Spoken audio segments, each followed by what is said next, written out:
पर इस वृंदावन में यदि धन के प्रति आकर्षण बुद्धि, पुत्र पत्नी आदि के प्रति जो ममता बुद्धि, वही प्रेम में नहीं डूबने दे रही, मुझे तापित कर रही।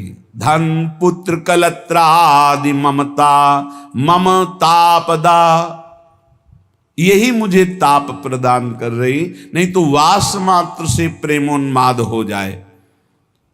अतएव हे प्रभु, मेरे को ऐसी सामर्थ्य दो कि मैं परिवार के बीच में रहता हुआ भी परिवार से ममता ना करूं। भाई ये बहुत जोर की बात है।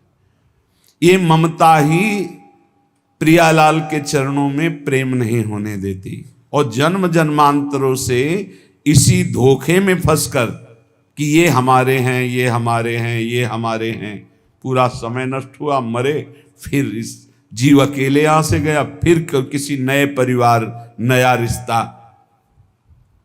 हे प्रभु, मुझे ऐसा बल दो कि मैं सबकी ममता का त्याग कर सकूं। ये श्री वृंदावन में विराजमान रास रासेश्वर,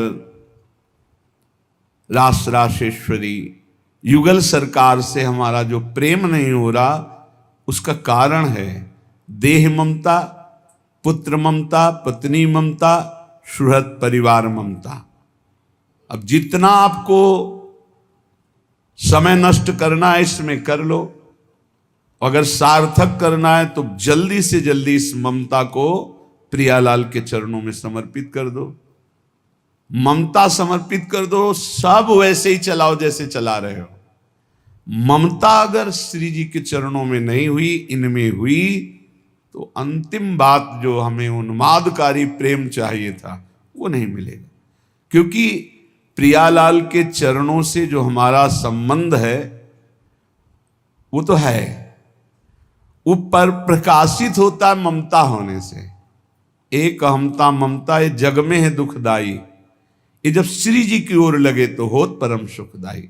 समेट लो, प्रवीण हो बहुत जल्दी समेट लो, मंद हो धीरे धीरे समेट लो, निकृष्ट हो समेट ही नहीं पाओगे, काल तुम्हें समेट लेगा।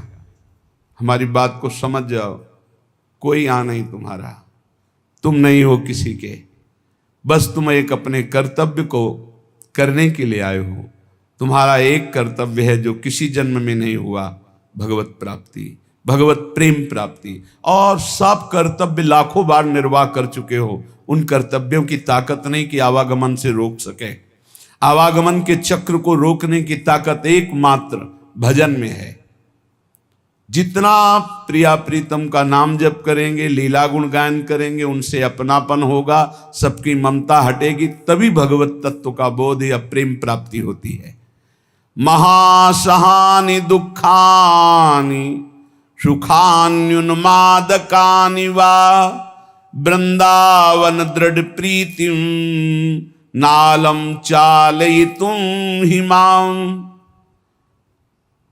धाम में जब श्री जी ने कृपा करके हमको बुला लिया तो महासहानि दुखानि, अब वो हमको सहाएंगी दुख, तैयार हो जाओ।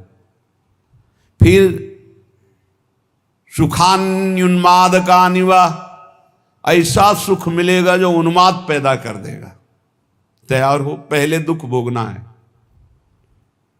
फिर अपार सुख है। क्यों कहा कि दुख भोगना है? क्योंकि दुखालय संसार में आए हैं। जब भगवान अवतरित होते हैं तो लीला में भी दिखाई देता है बड़ा वियोग, बड़ा संयोग, बड़ा दुखद, बड़ा सुखद समय। एक समान तो बाहरी परिस्थिति में नहीं दिखाई दिया, अंतर में तो एक ही हैं, एक समान है, सम है, पर व्यवहार में कभी संयोग, कभी वियोग, कभी दुखद परिस्थिति, कभी आनंदमयी परिस्थिति। जब ईश्वर के अवतार लेने पर ऐसा है तो फिर मनुष्य, जब आप मनुष्य रूप में आए हैं, साधना में लगे हैं, तो दुख आएगा। दुख और महादुख, महादुख असाध्य, किसी भी तरह से टलने वाला नहीं है, भोगना ही भोगना है। साधारण दुख अलग होते हैं, महादुख जब तक जीवित रहोगे भोगना ही पड़ेगा। मतलब मृत्यु ही है इसकी औषधि, दूसरा उपाय नहीं। ऐसा भी दुख आएगा, सह जाओ। सुखान्युन्माद का निवा, आगे आने वाला है महान उन्माद प्रकट करने वाला सुख, प्रियालाल का प्रेम। इसलिए वृंदावन दृढ़ प्रीतिम, दृढ़ प्रीति करो वृंदावन से, वृंदावन के अधीश्वर से विचलित मत होना दुख आने पर, क्योंकि हमारे कर्म ही हैं और कोई नहीं। हमारे ही कर्म हैं जिनको हमें भोगना ही पड़ेगा। तो हिम्मत कर लो, कमर कस लो, चलो इस मार्ग में।